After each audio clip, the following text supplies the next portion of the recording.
Niliwanag ko lang na Senado ay hindi handa na compromise sa bagay nito. Talagang naniniwala kami na kami ay tama dito at sana ay manalo kami sa Supreme Court. Pero mahirap ang compromise. Ito ay paggawa na aming tungkulin, binigay sa amin ng konstitusyon, pagganap sa katotohanan, itutuloy namin ito at matalo-manalo ay basta tutuloy, gusto namin magdesisyon ng Supreme Court. Hindi kami makikipag-compromise dito sa issue na ito. We strongly feel at unanimous ang posisyon namin na tama ang Senado sa issue na ito. So ano po ang mangyayari?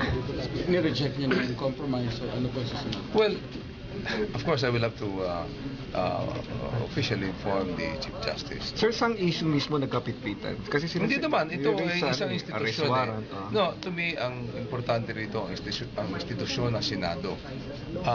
Ang Senado ay may karapatan talaga na magpatawag ng witness at humingi ng katotohanan sa isang witness. At hindi kami handa at hindi kami papayag na yung kapangyarihan ng Senado na yan ay makompromise. So by agreeing to this, you're abdicating your power kami to dito ay parang pinayagan namin na mabawasan ang kapangyarihan ng Senado. Hindi kami pwede pumayag dyan.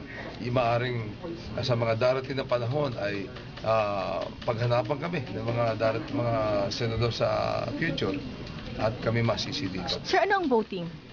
Well, hindi naman kami nag-vote.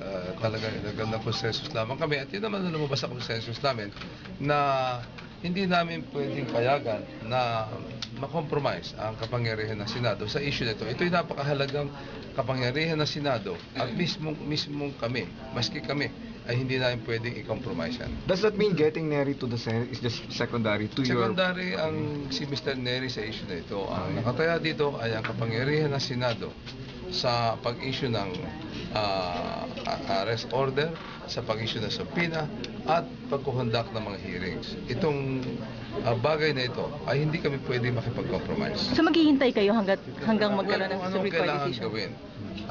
Kaya lamang ay, well, of course, sana ay manalo kami sa Supreme Court. Nililiwanag lang namin na ito isang bagay na hindi kami makikipag-compromise. Hindi dahil matigas ang aming ulo, kundi mismo kami, maski kami, wala kaming karapatan na i-compromise yan. Ito hindi pwedeng bawasan, ito yung nasa konstitusyon natin.